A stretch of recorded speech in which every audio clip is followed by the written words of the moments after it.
Candace, there's a war waging.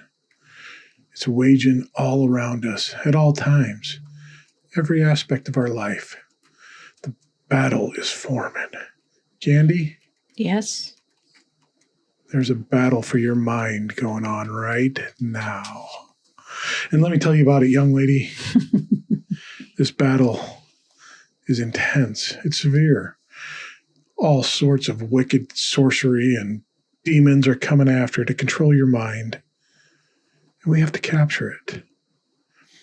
We have to capture everything that's going on. I see the demons coming at you right now with the glowing red lights firing out at you. The demons aren't coming at me.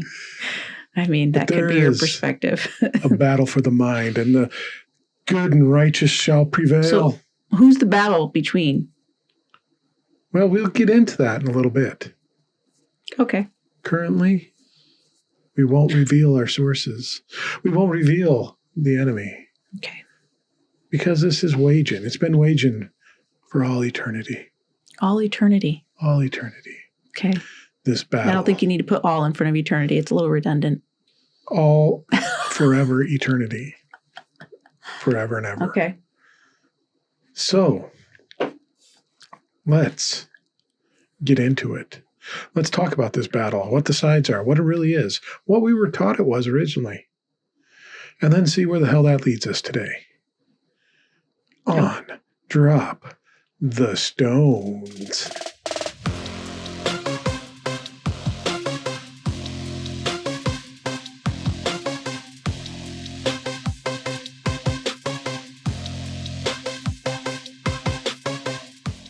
Hi, I'm Candy. And I'm Dan. And you're listening to Drop the Stones, a weekly podcast. This week brought to you by Floppy Dicks. Are you a woman in a religious marriage where consent is seen on your finger? You gave up and agreed to consent at any time with your finger. Right there. That was in the vows. Whenever your husband has his natural male needs, you needs to be there to meet it.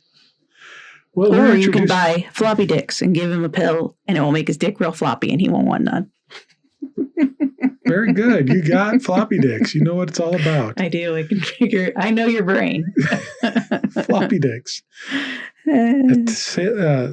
Scentless, tasteless. Sprinkle it in his water. No, we're not recommending that you poison anybody. You can sprinkle it into his testosterone injections as he's juicing up every morning. You can put it in his Just for Men. It can be applied topically, and the hairs will soak it in. What? So when that urge arises, that will be the only thing that arises, because floppy dicks. He's floppy for a reason. Believe it. Dangling in the wind.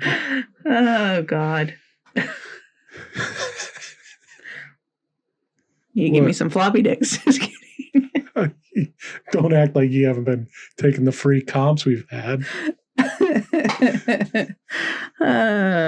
Anyways. Yeah, I gave it to the dog, and he hasn't been the same since. What are you talking about? You know what I'm talking about. So, anyways, I've been pondering this, and there's been a battle, and this isn't just religious, but it pertains to the religious realm for the mind. What did the battle of the mind mean to you as an evangelical? I guess the battle was I was in control. Actually, what first comes to mind is devil and God, right? Mm-hmm. That's first what comes to mind. But then I also had this other underlying belief, now that I'm thinking about it, that the battle was whether I will choose good or evil. Mm-hmm. So, which kind of that part's true. It is me having to choose good or evil, but in Christianity, It's this idea of God and the devil. I think I'm getting kind of mixed up with my actual thoughts. Now, it is kind of you and your perspective of what good and evil are. And the reason there's a problem with this is we all have different views of what good and evil are. Christians have a very different view of good than I have. Yes. Yeah. See what I'm saying? Like, good is subjective, which is sad kind of in a way to say, but it is. In Christendom, they want to take the subjectivity out of it and say that they say they're doing that, but they're not. Their subjectivity is from their point of view that God's in control of how they interpret the Bible. That's the correct thing. That's good. But they don't see that. They see it as... They see they're lining up with God. Yeah, and that's the only answer. Their morality lines 100% with the teachings of the Bible. But that's the part that is tricky too, because with the teachings of the Bible, whose teachings of the Bible? There's lots of different teachings of the Bible. Well, their pastor... That's why there's so many denominations. Their pastor is hearing directly from God, so that's correct. But so does the guy down the street. He says that he's hearing from God. Like, how in the hell can you know? They don't believe in a full submersive adult baptism. But how do you know you're right and they're not right? Because they're using scripture verses and you're using scripture verses. They don't believe in a full submersive baptism. Oh my God. And see, this is the insanity that that got me out of deconstruction, or got me into deconstruction, is these kind of thoughts. They don't teach against the movie houses, so they don't consider that a sin if you were to go to the movies and watch the devil's propaganda on the silver screen. They're less legalistic. That's what they would say. They would shame other Christians. Oh, they're just really legalistic. Yeah. You know, we're not as legalistic here. They think playing cards is bad, but it's all right with us. But they're not legalistic, right? You know, but then some other Christians, like us at the time, we thought that was legalistic. Like, you can play freaking cards. What are you talking about? That's weird. Mm-hmm. You know what I'm saying? Like, I think those who believe in Jesus or in what Jesus said, to the point of understanding like grace, that it is just not worked for any, it's just this favor that you have, not over others. There's just favor. That's really what God is saying. What the story is about is like, you can get things to go your way a little more often than you think you can. You know what I'm saying? Like, there's favorable conditions for you, but you don't notice them, right? But Christians, a lot of Christians, they don't get grace. They don't understand it. They call it cheap. Yeah. They want it to be that you earn it. They want it to be that, and they want to earn it by believing or by going to the right church, saying the right words. They don't want grace because grace is so scandalous in a way. They hate it. It doesn't give them... But they claim to... self-righteousness. They claim to be believing in it. Like... Yeah, but it doesn't make them... It takes away the self-righteousness, because you're like, you didn't earn this. You didn't. There's nothing you did to get it. There's nothing you can do to unget it. Everybody's got it. You are favored, not over others. When Ted is the one reading the scriptures at church because he's been ordained by the pastor to do it, he's not above or better than anyone else. No. In grace. Because... But that's not how Christians view it. Some slob named Dan that shows up in ripped shorts and a wrinkled collared shirt, dragging 5 kids in tow and barely staying awake, has the same grace towards him too. Or this person that doesn't believe in anything, believes there's no God, let's say, and is sleeping in on a Sunday morning and not a thought of church never crossed their mind. They haven't read a Bible since they can remember. They don't talk about God, think about God, nothing that. They have the same favor. Yeah. The difference is when we understand the favor that we have, because then we can use it, right? For the good of ourselves, but also the good of others, because we do not think we're better than others. We realize we're connected to one another. And so, I mean, it's a whole different, that's, I think, the message that Jesus was giving. Yeah, it was. Yeah. Like, you're not under this, guys. I'm going to die so that you will have a final sacrifice and you'll believe maybe like that's over. But it tricked people into worshiping that then. Yeah. You know, I don't think he intended for that to happen. I think he was just really trying like hard to get people to understand and that's part of the battle of the mind. If he existed, I don't even know. Because, you know, the way I remember the battle of the mind would be captured from the teaching of take captive all your thoughts. Mm-hmm. Oh, okay. Yeah. Okay. So it was you kind of in control. There was this battle going on in your mind. You wanted to convert this completely over. Ah, okay. Yes. I know what you're talking about. Where author Sarah said it was called like the OCD of the brain, where you're like, I take every thought. That? Yeah. And that to me, that was what this battle of the mind was, is because once you could completely wash it all over with Christ. Mm-hmm. And how did you do that? How did you do that, washing it over with Christ? Well, they gave you the tools. So when these thoughts came in that weren't right, you had to capture it and pray it away, or read your Bible, or find whatever trick you could. And by capture it, you mean notice it. Yeah. Okay. You not play with it in your mind, not go down the road. So you got to notice it pretty quickly. Yeah. All right. And then you're going to do what? Use a scripture verse? Yeah. To help. Or ask God to help you. Yeah. Okay. Or rebuke it in Jesus' name, which was another thing we said a lot. So, okay.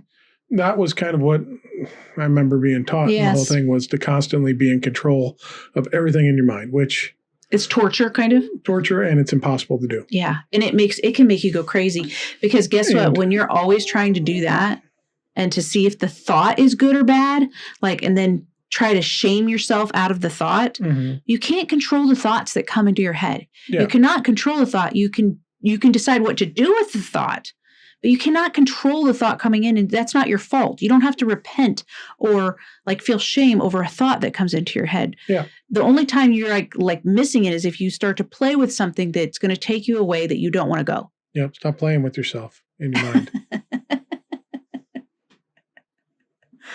Floppy dicks. That'll help you with it. You can keep slapping that thing around. It ain't doing nothing but flopping here and there. Here and there. But it's impossible to do, to constantly focus on every thought. And we know that now because the brain just puts things in there. There's always different things that the subconscious is bringing a thought up into. Mm-hmm. Some stimuli you're seeing or whatever in the world, or something you smell or hear, boom, a thought comes in your mind. Mm-hmm. And automatically it's like, oh no, the devil. It's not the devil, it's your brain, your subconscious, working at all times, putting in here. But we were told that this was and it was a tool of guilt and shame. Because we didn't understand this subconscious and everything else. We thought that if we could completely renew our mind. We thought we were supposed to control thoughts. Yeah. Which really the real thing that we're learning in, psychologists are learning this is coming, metaphysics obviously deals with this, but is this idea of now, once you realize you're thinking on something, it's making usually you feel it, your body feels weird, or you might say in your head, I feel sad, or you just feel your energy shift. Something's in your energy shift. Then you go to your thoughts and you say, what am I thinking on? What's my mind been stewing on? Yeah. Oh, okay. Is it true or is it not? You can let it go if it's not true. And if it is, then keep questioning until you get to the root of the problem. It doesn't take a rocket scientist to figure this stuff, to understand this, but it almost takes more than a rocket scientist to figure it out that this is how it works. Yeah. Because we are so pushed, the message is pushed at us not just from Christianity, that we've got to work for being good enough, but for lack of a better word, the secular world does the same thing. Mm-hmm. You're not good enough. You need to be, smarter. You need to be richer. You need to be thinner. You need to be prettier. You're leading this conversation. You don't even know it. Well, it's just saying the church is no different than the world. What we're saying, and what a lot of people who have stumbled into this spirituality understanding, but some people, it's like you discover it, and it's been a message that's been running through the mystics throughout history, right? So what we're saying that's different, we're saying something different than what you're hearing at church and what you're hearing in the culture. And we're going to get into that here in a little bit. Okay. You're leading us there. Good job. Proud of you. You're following my brain. You're all floppy dicking all over the place here. I am floppy dicking. What's going on? Now it's taking a whole different connotation. New, floppy dick does a lot of things. You heard of floppy birds? Now we have floppy dick. Or flappy birds, we have floppy dick on the phone. It's just good. Floppy dick is when we go off on our tangents. Instead, we have to say floppy dick. I'm floppy dicking it. All right. So I'm a floppy dick for a second here. Okay. All right. And then we'll come back to this battle of the mind. But in there, I just thought of something with the renewing of the mind. Mm-hmm. There's something actually there with that, because we were always told when you're in Christ, you have to renew the mind. So understanding the subconscious and everything, if I keep reprogramming myself and have myself in a constant state of suggestion and keep putting in this religious connotation into my mind, my thoughts are automatically going to go there. So there is some proof of reprogramming the subconscious into a Christian-oriented brain. Yes, you're. So you could actually brainwash yourself. Yes, you're brainwashing yourself to actually take captive every thought. So then, when you smell whatever, it's not this evil thought about the guy down the street that's done you wrong, but now you've reprogrammed it to cinnamon rolls or something like that, or whatever it may be. That's more of an innocent thought. What you're doing is you're recording the belief. The belief doesn't matter as much as the behavior does, I think. But the belief leads to the behavior. Yeah. So if you believe that I have to capture every thought, that's fine, I guess, because I do try to be aware of where my mind is, like what I'm thinking about, and I listen to my body to do that. Like my body feels off, something feels weird, so I'm go to my thoughts. The Pixies. You do what? Where is my mind? Yeah. I wish that my mind would just be quiet. It's not very quiet. It's a very loud mind. It takes great concentration for me to let it go. That's why I have to meditate quietly. Let it go. I don't hold grudges though. I don't know why I said that, but because I letting go. I don't stew on that kind of stuff so much.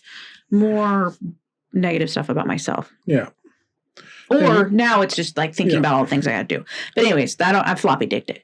Okay. Yeah, we're in the middle of a floppy dick. So. We are, but bring me back to the main point you said at the beginning of that floppy dick.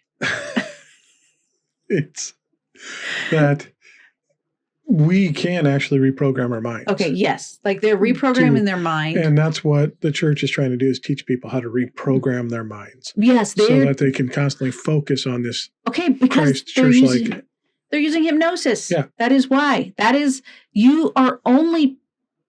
Everybody's brainwashed in some way. You're constantly washing your brain in something. So let's say you're listening to... So does anyone have a dirty mind?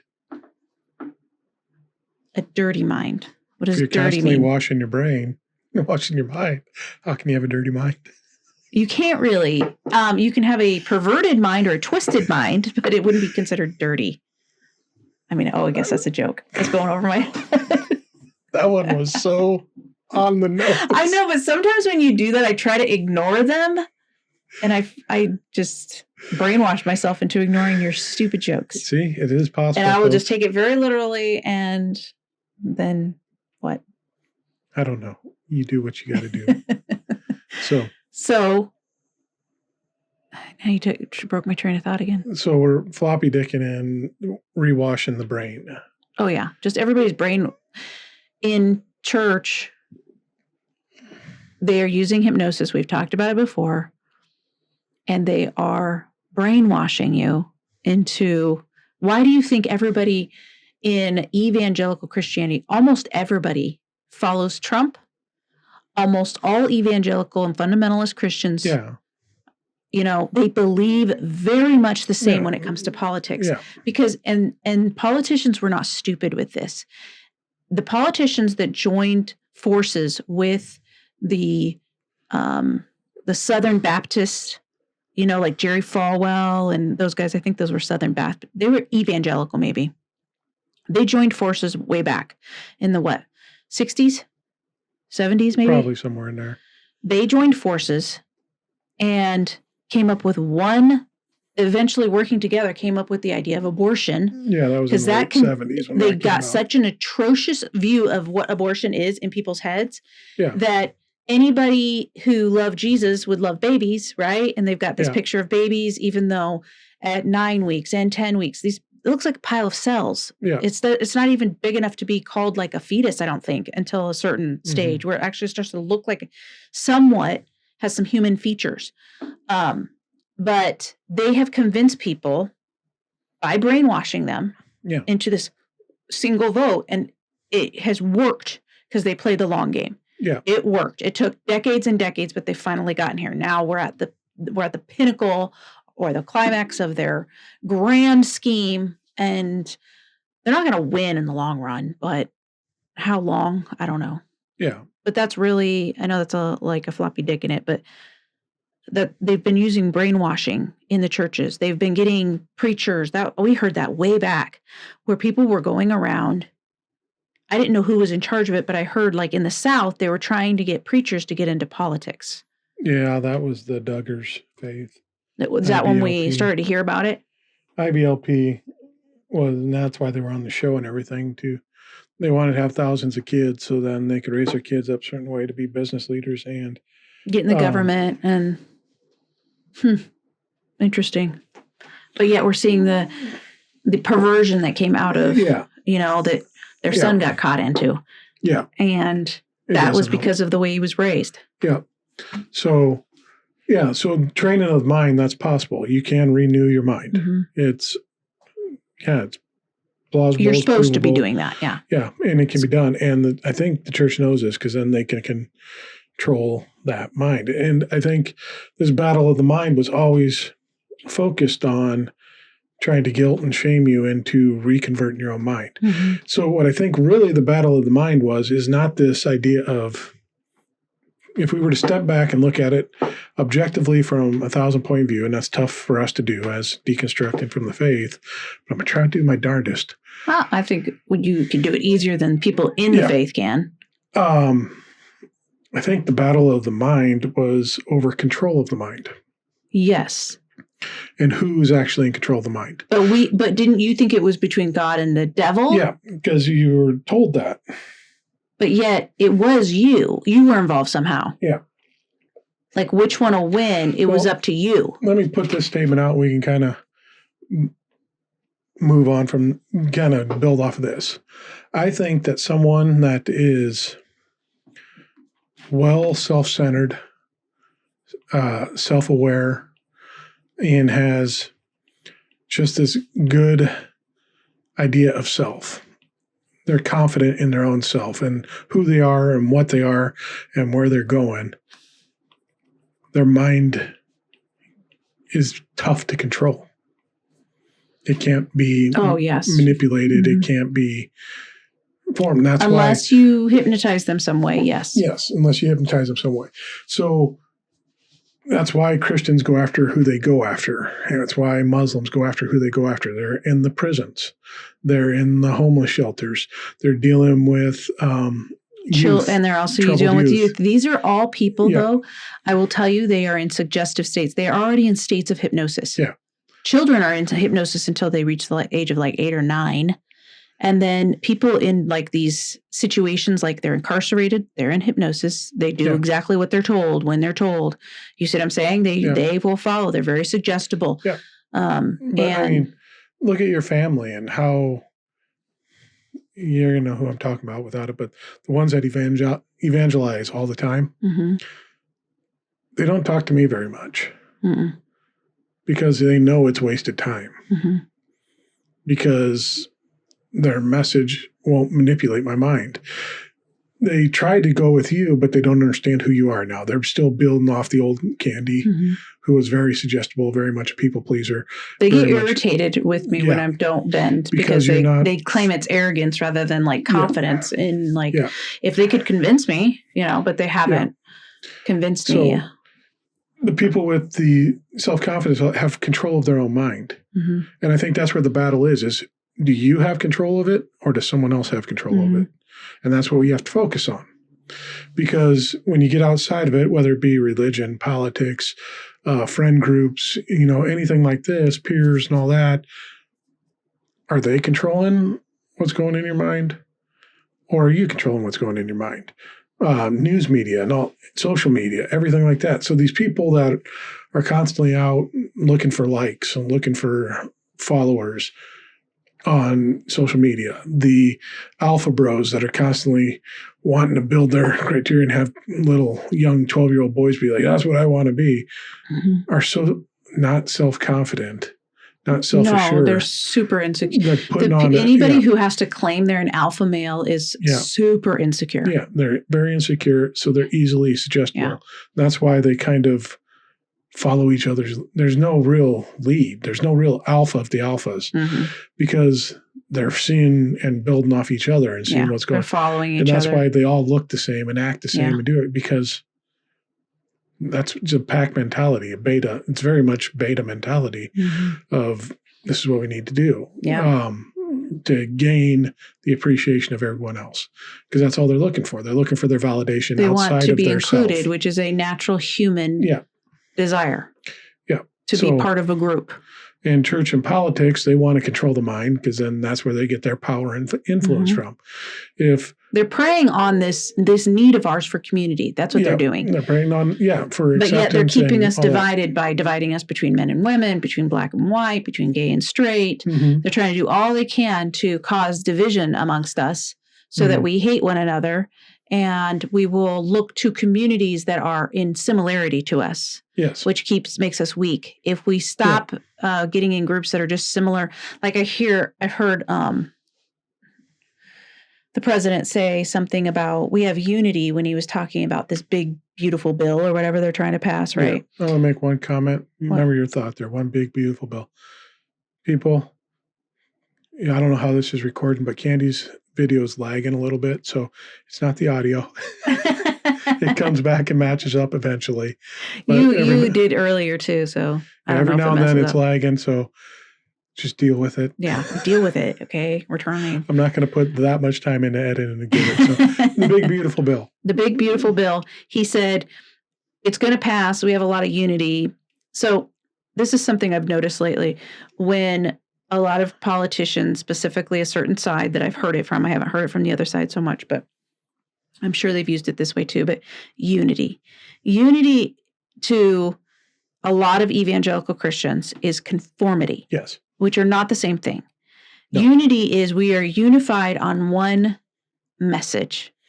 There's one message we have that is we're unified on. And first of all, I guess MAGA's message would be make America great again. But that causes problems when you say, when was it great? Like, was it great for just white men at this certain point of time? Like that statement is just like the Bible. There's so many avenues for interpretation. Yes, exactly. When was it again? When was it great? And what does great mean to you? Yeah. Like the great that you're thinking of might not be great to me, And so it's the same with good. What I think is good may not be what you think is good. It's the same how we view foods or colors or whatever. We have all these preferences. It's the same thing with good. Like there are some things I like and you don't like.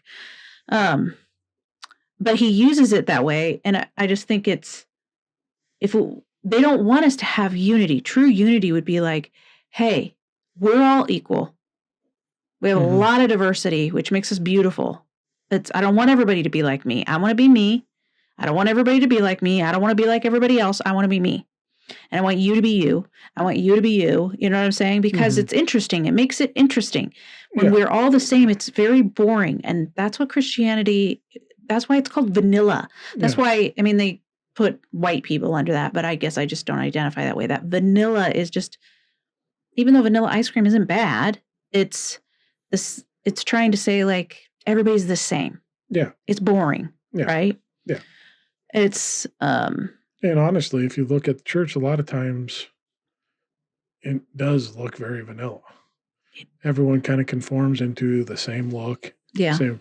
You've talked about it before. You were going to the homeschool things. Oh, the homeschool thing? Everybody looked the same. Yeah. And then you met the one mother with the nose piercing and tattoos. And you're like, whoa, that's different. And she was on her second marriage, I think. Or her husband was on his second marriage. And she had a child before she had gotten married with somebody else.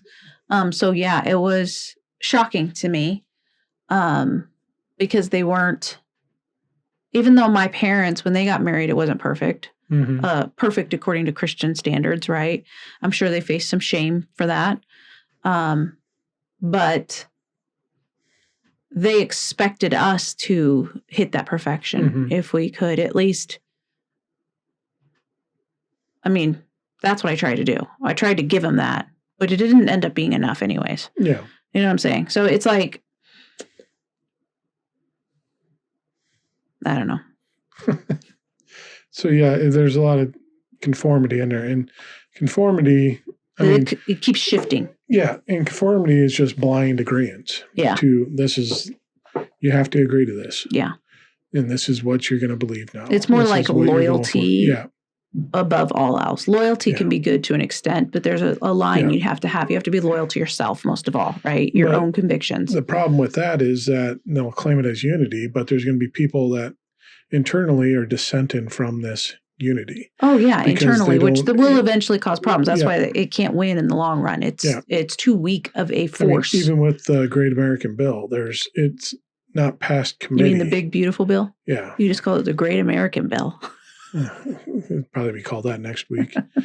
But they can't get unity on it. And it's not that there's people opposed to it. There's people saying that it doesn't go far enough in the cuts.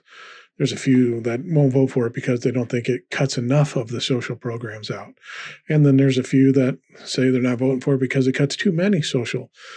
So that's where, they're losing the votes and everything on it because they can't get these people to conform both ways. It's not enough. It's not enough. They do need some Republicans, and some of them are holding out. Yeah. Yeah. I mean, if those guys could hold out, I don't know what's in the bill. It's more tax the middle class. Like, is poor. It? But of course, they're saying, Mike Johnson and Trump are saying it's going to be better for us. Huh? Sounded like you said Mike Johnson. That they're saying it's better for people. Yeah, and it's not. It's a bit. But how do you know?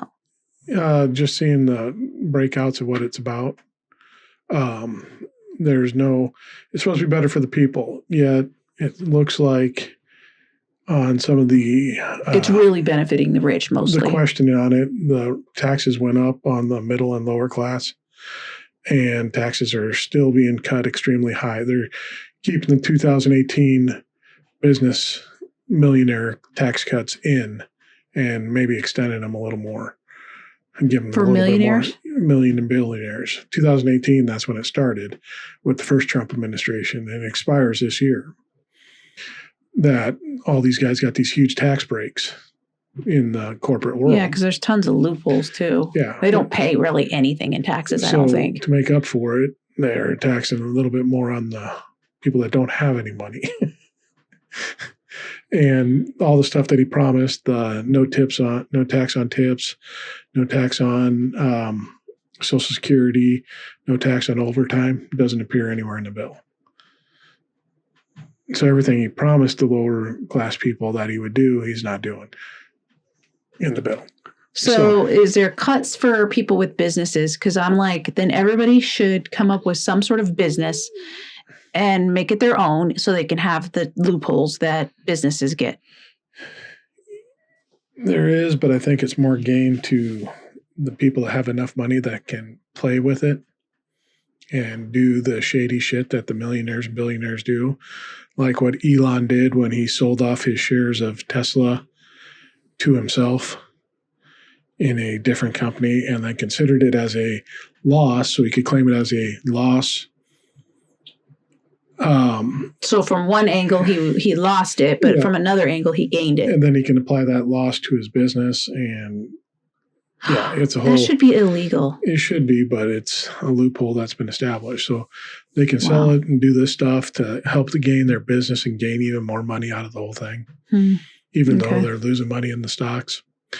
It's a weird, Oh, they're going to find any loophole that they can. If we were to do that, that $50 loss isn't really going to amount to much. But when you're dealing with a, $500 million loss, there's something substantial there that could save you some money and get you some advantage somewhere else in the world. So anyways, floppy dicked again.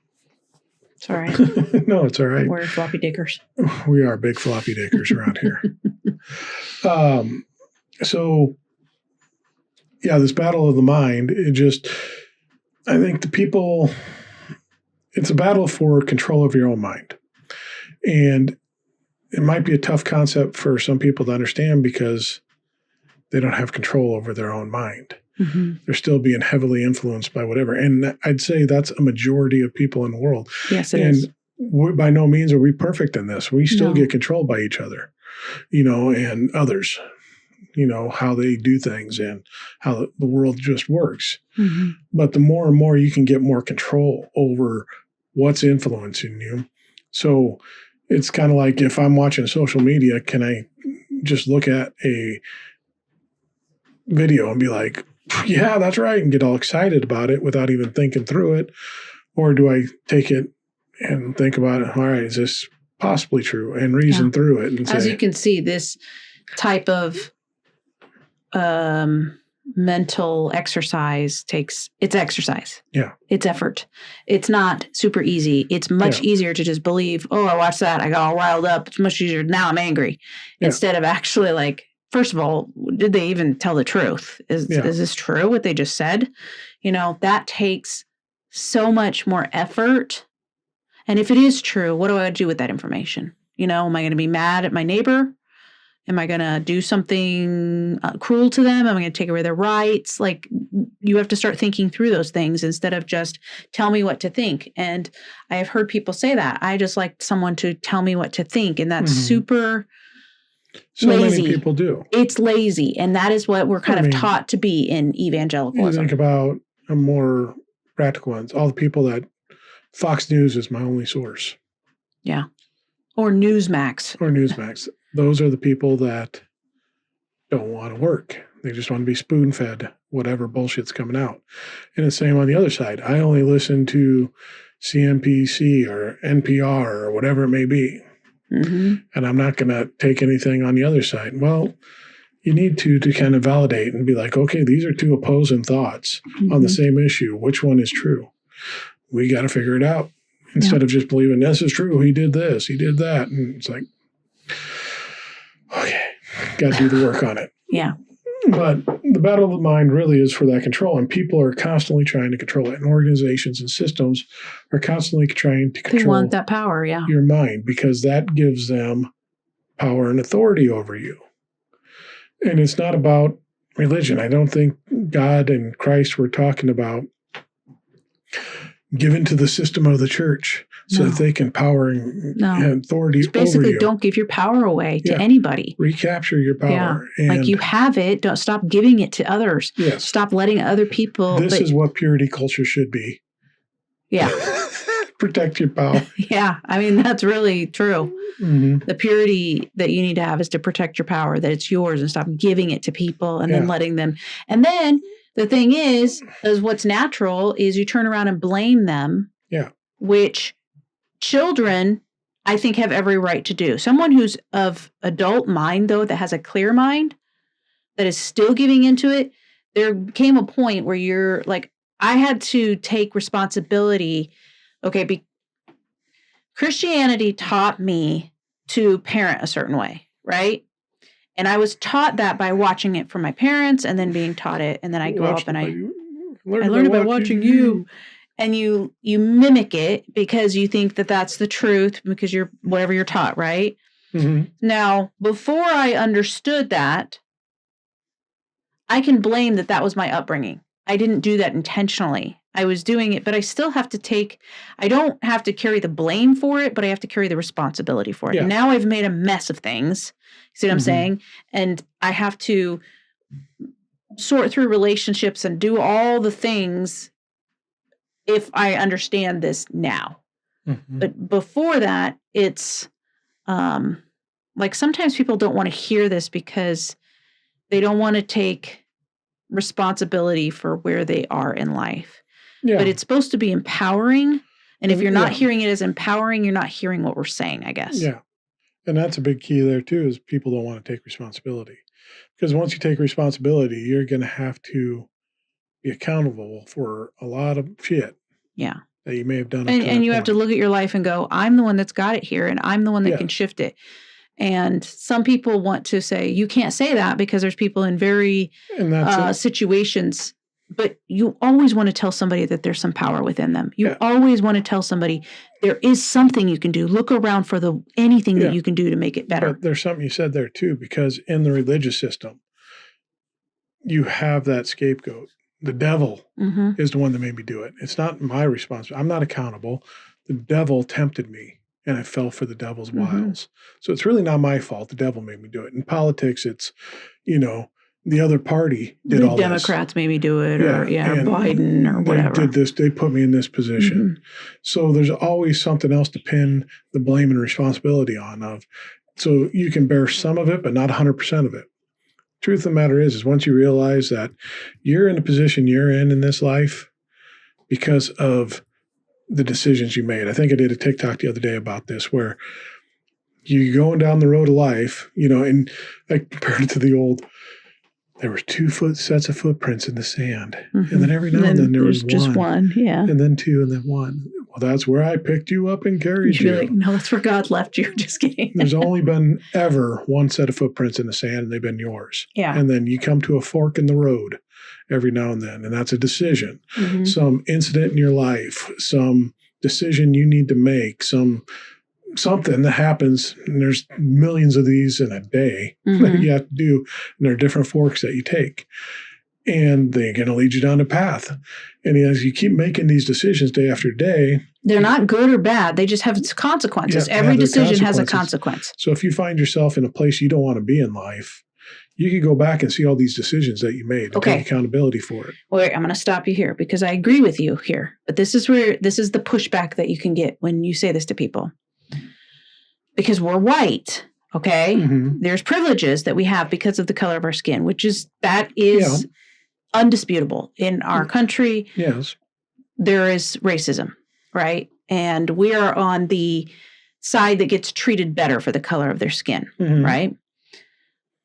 So you could say that somebody with a different color skin doesn't have it as good as you. So they're like, this idea is, this can't be true what you're saying because people have all these things that hold them back, which is true. We're not saying that we're all starting at the same space when we come into the planet. We're not. Some people have more privilege. There are people of color that have more privilege in certain areas than I do, but I have a lot of privilege because of the color of my skin, but I also have, everybody has something, right? Yes. But if you tell somebody this isn't true, that's in a dire situation, let's say they're in a terrible relationship and they're being physically abused, emotionally abused, verbally abused, whatever. And you're saying you've got you into this mess. That is not how you would say this. No. You don't say you didn't get yourself here. First of all, it's a subconscious decisions that you're making throughout life and your parents are making for you.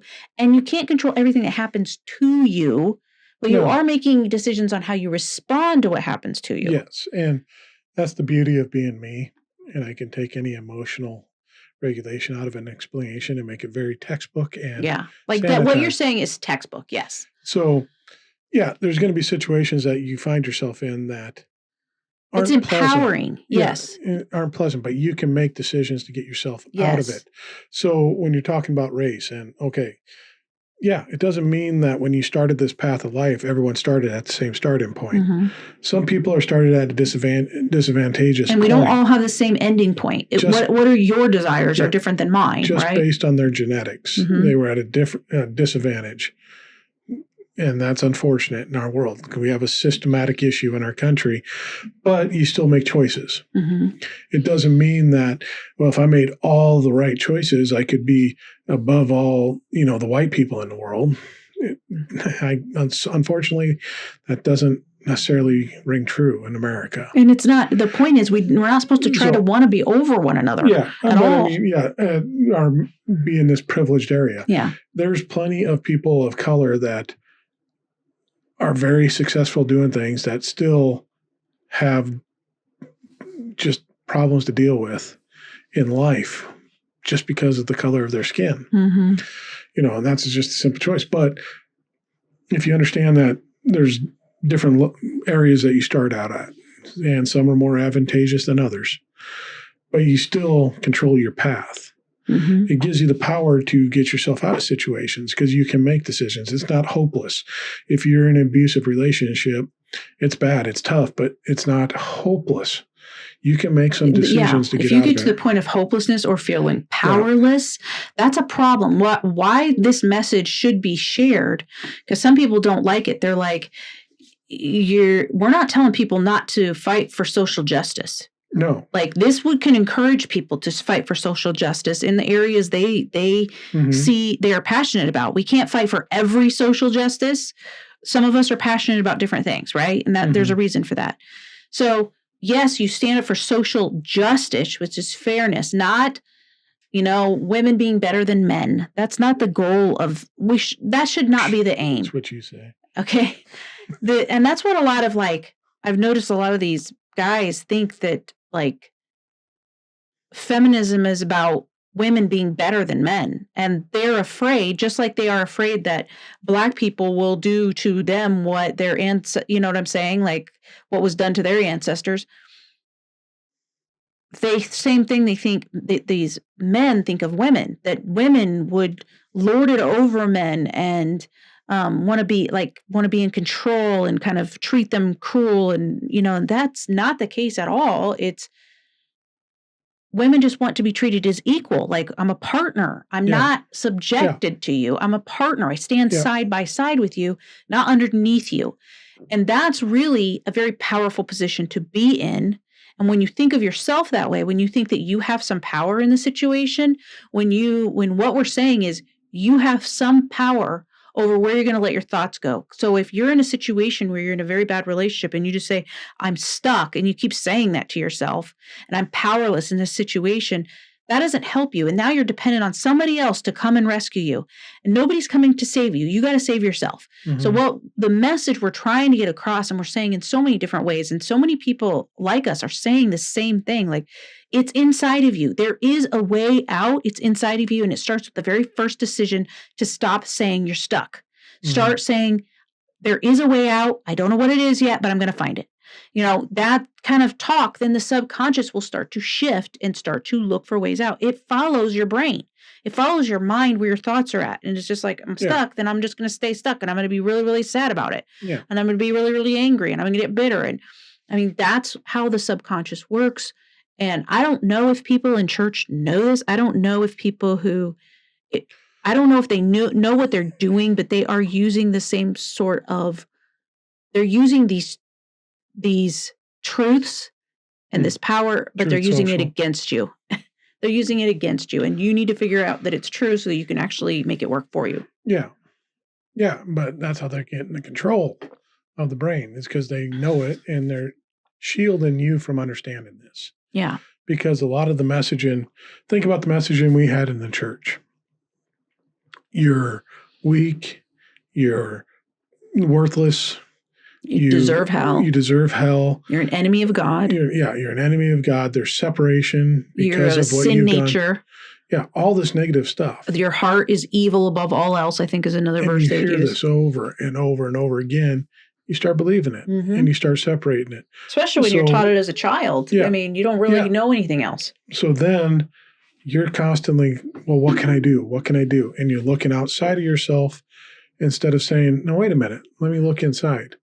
Because the first thing they do is eliminate the value of self. Yeah, and inside they go, you can't find God inside that. They will say, one of the biggest things they say now to people like us, like, you're making yourself God. Yeah. I mean, that's how they will use it to manipulate it. So it's like, you either want a God that's you, or you want like the true God. And it's like, that's some drop the mic. Yeah, they do. And it's like, yeah.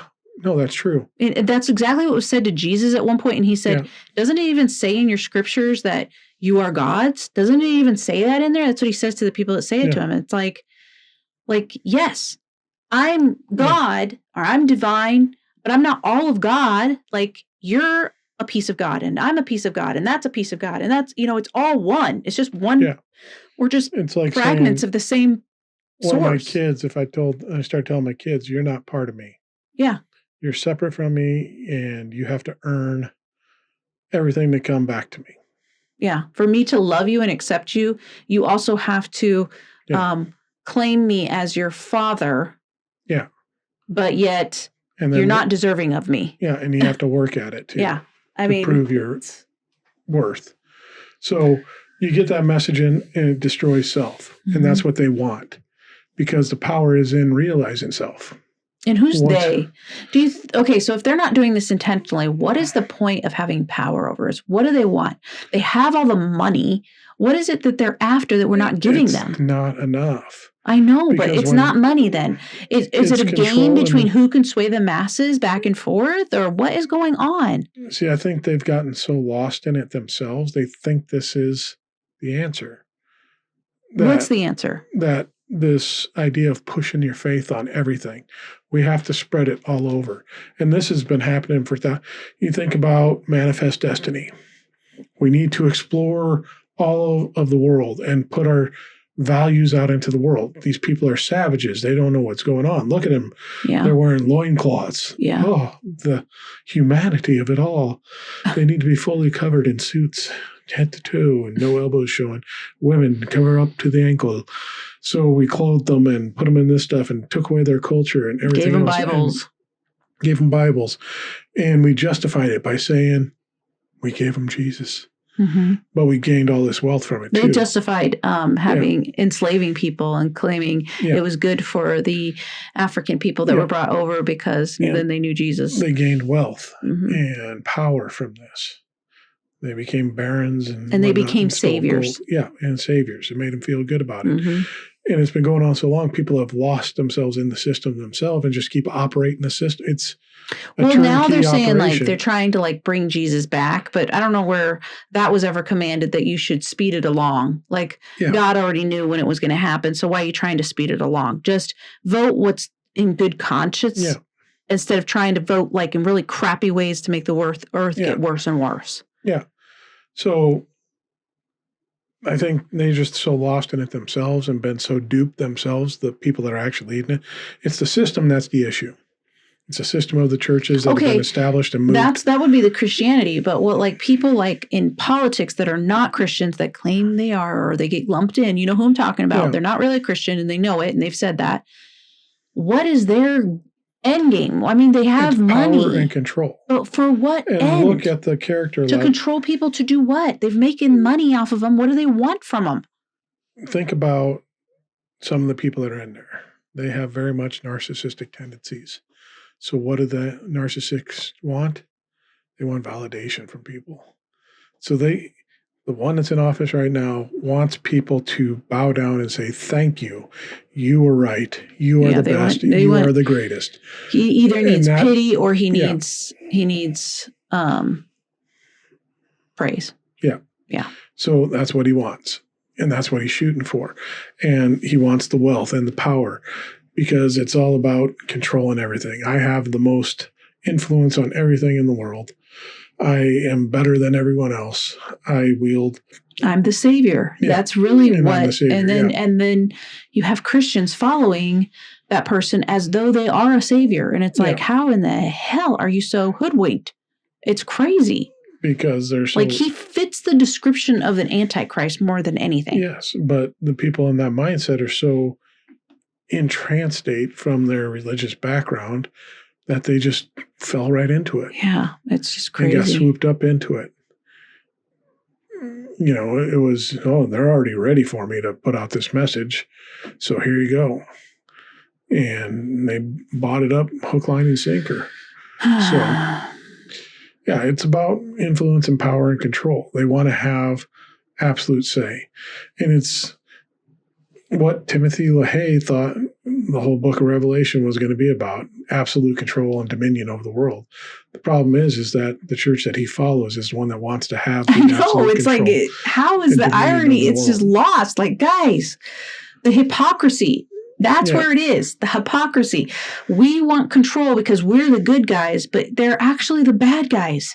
Yeah. They're the ones they want control. They want control over you. Yeah. Over me. And the Christians, it's like they don't realize that once one branch of Christianity has power, ultimate power, they will turn on anybody who doesn't have that brand of Christianity as their ideal. Like Protestants and Catholics will fight each other.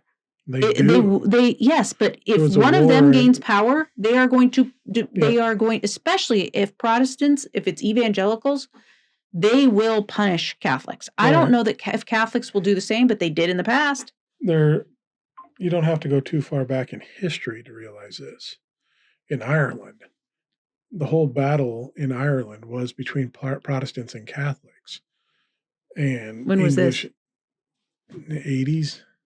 Oh, really? 90s. What was it called? I don't even know about this. It was just, there's the IRA was fighting constantly, which was a strong Catholic group, because the Protestants were coming from Britain that overtook it. And Ireland really didn't like to be taken over and be part of the United Kingdom. They wanted to be their own thing. Are they now part of the United Kingdom? They're a separate nation, but I think... I will research it. Keep talking. I can't remember how that works. I think they are part of the UK, but they're their own nation also. So, but yeah, it was a whole battle between Protestants and Catholics there not too long ago. So yeah, they will fight, and the branches do fight amongst each other. It's a Republic of Ireland.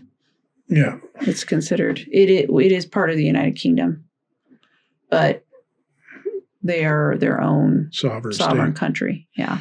So, yeah. So gained independence from the UK in 1922. Yeah. So you're talking about something else? It's been constantly battled over here recently with... So are they divided into two kingdoms based on religion? Well, that was kind of the gusto behind it, because Ireland was very Catholic. England was very Protestant, and they were trying to influence English as they were trying to come in. Were trying to influence the Irish. Yeah, it led to a civil war. Yeah. Okay. So 1949. Yeah. Yeah. So it caused a huge thing there. So this isn't foreign to anybody recently. So it could happen very easily again, where they take up arms against each other and battle and see who's going to be the religious leader of the world. But see, yeah, and that's what would happen if, well, I mean, Christianity, people say it's the biggest religion in America. You know how that's said? Yeah. But if you could zoom in on it, it is so fractured. Yeah. Like Christianity is not coherent. That's not a, that's a blanket over a lot of different religions, in all honesty. On who's still Christian, they're talking evangelical, Baptist, Protestant, Jehovah's Witness, Latter-day Catholic Saints, isn't even included. Catholic. Oh, it is. Yeah. Anything that... And we know full well, if you were an evangelical or a fundamentalist Christian, you thought Jehovah's Witnesses were going to hell. You thought Mormons were going to hell. You thought Catholics were going to hell. Yeah. You thought Methodists were probably going to hell. You thought Lutherans were going to hell. They were, Lutherans and Methodists were a little closer. They might sneak by, but most of them, they were going to hell. Yeah. And I don't know if the other religions think that way, but I'm pretty sure a lot of them do. I'm pretty sure they think they have it right. And just like in, LDS, there's fractions in LDS. Yep. You have the... True. And some of them think, hey, we're going to have our heaven is going to be like, we're going to be gods in heaven because we have so many wives. Yeah. And then the other ones think, you're, doing something that's actually not godly. You shouldn't have more than one wife or whatever. So it's like, which one of those are right? It's such a weak kingdom in a way, Christianity. Yeah. I'm not saying that those who follow the teachings of Christ are in a weak kingdom. Yeah. But I am saying those because I think the teachings of Christ are not much different than a lot of other mystics throughout history, So he was just one that yes, ma'am. Kind of changed history a little bit. To kind of sum it all up here, battle of the mind isn't this good versus evil as black and white. Mm-hmm. It is kind of a good versus evil if you see what it really is. It's about control of the mind and who has control, yourself or any outside influence. Mm-hmm. And the key to making sure you have control, it starts with self-recognition, self-understanding, self-acceptance. Self-awareness is one of the biggest things. Yeah. Become self-aware. What are you?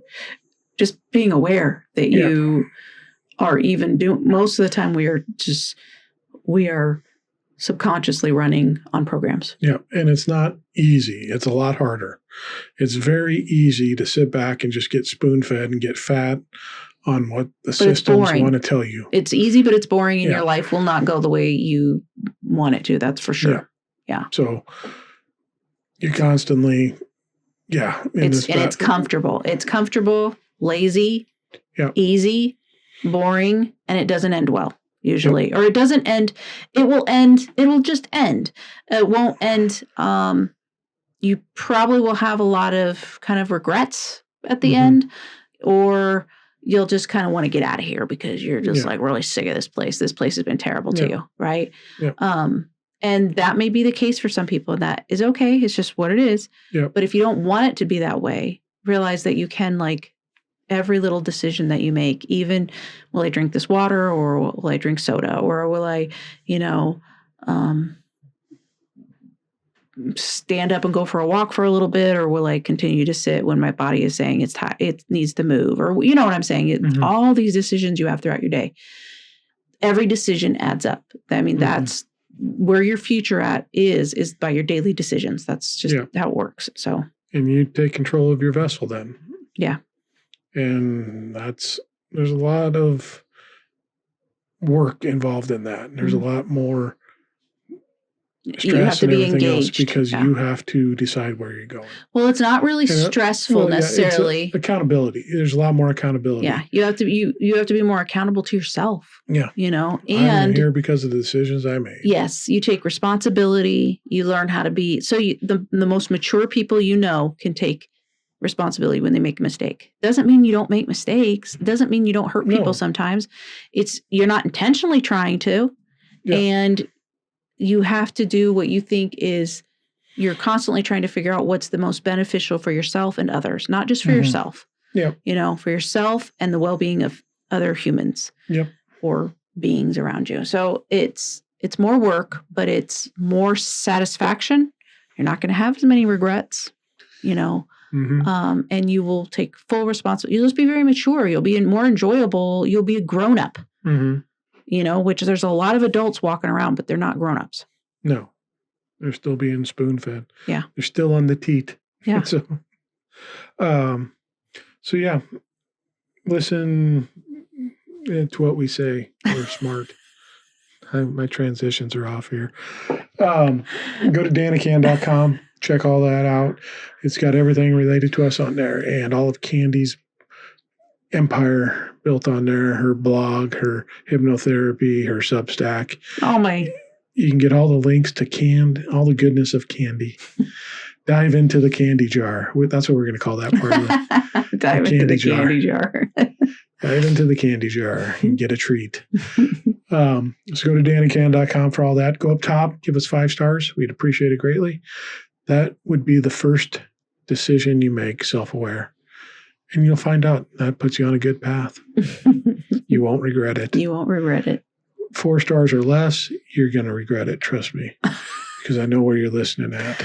4 stars or less, listen to us a little bit longer before you rate then. If you want to put 4 stars, just please listen to us a little bit longer before you rate it. I know where you live. I will hunt you down. But we're not for everybody either. It helps us out greatly. So makes us grow even more.